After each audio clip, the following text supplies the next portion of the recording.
Hello, ladies and gentlemen, Adrian here for Digital Dojos, and today we're going to be talking about Apple's 2016 MacBook update.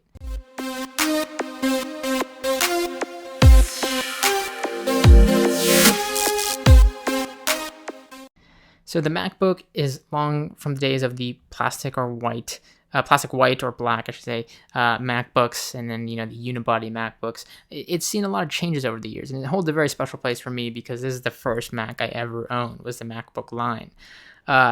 And interestingly enough, it falls into a very weird category now where it's about as thin and as portable as the Air, but still not as powerful as a Pro. So it's in this kind of like middle ground. And not even middle ground, it's just in its kind of own little space. It's a very interesting laptop. But today, Apple quietly pushed out an update, and I just want to quickly address those and the things that kind of came out of it. You get the same dimensions, weight, size, screen size, resolution, all that. The main things that change with this laptop: it's faster. To simply put it in layman's terms, if that's all you care about, it is faster. But as far as the tech specs goes, you get the rose gold finish now, so that's a cool option if you're a fan of the rose gold or pink that they're pushing across iPhones, iPads, etc. But into the actual technology, you get the Intel Core M updated lineup of CPUs and GPUs, so M3, M5, and M7, which results in better performance, about 25% performance increase benchmarks-wise that I've seen for the CPU, and then 40% performance increase on the GPU. So it's much more significant on the GPU end with the Intel Core M chips being updated. And this doesn't mean you can do like crazy gaming on it, obviously. And when you hear those numbers, 40%, 25%, what does that really mean in terms of increase? It just means it's going to perform faster. You're not going to notice like it being 20% faster or 50% faster unless it's a really significant jump in terms of hardware. Other than that, you get a slightly increased memory clock, I believe. The storage PCIe controllers for the SSDs are updated as well, so you'll see slightly increased speeds on there. But the same exact options: 8 gigs of RAM, 256 gig or 512 gig SSD or onboard SSD. No other options are added or offered. And then last but not least, you got a slightly increased battery size, which, gets you maybe an extra hour or two, depending on your usage. So slightly improved battery, that's always a good thing. And it's good to see Apple actually focusing on that rather than making this thing even thinner and ignoring that.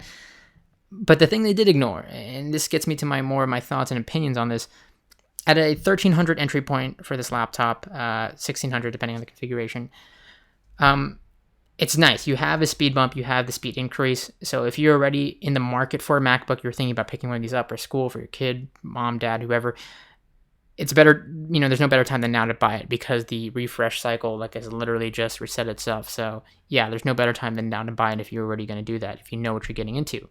But to me, this doesn't address the major issues. We're still talking about a laptop with one single USB-C port, and USB-C is great. I'm a big supporter of future technology and all of that, but we're talking just a singular port that charges and acts as your, port for dongles and, pen drives, what have you, SD card readers, which means you need to carry around adapters, you need to carry around hubs, and that adds on to the overall cost of it, especially if you're buying from Apple, which I would recommend not doing, just buying third party. And then small things like a 480p FaceTime camera still exists on this 2016 ultra portable laptop. Even small things like that could have been easily updated. I like to see that better battery life, better performance, but I still think Apple could have waited on this update to push out more stuff, possibly add an extra USB-C port in there or waited, to do that. I know it sounds easy to say, it's a much harder thing to do. But I think it's, this is just a refresh. This is a small refresh of the lineup.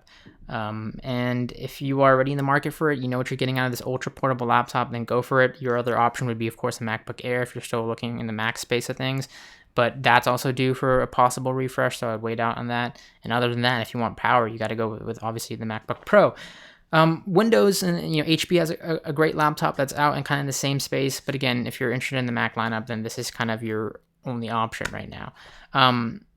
It's a great laptop if you know what you're getting into. It can handle basic things. It can handle okay video editing, photo editing, things like that. But it does come at a compromise in terms of the port, not even the ports, but port. And that's my opinion and my thoughts. Love to hear what you guys think if you're going to be buying this, if you're going to be maybe going another route. Love to hear all your comments and thoughts down below. Like the video if you enjoyed, subscribe if you're not. As always, I will catch you all in the next video.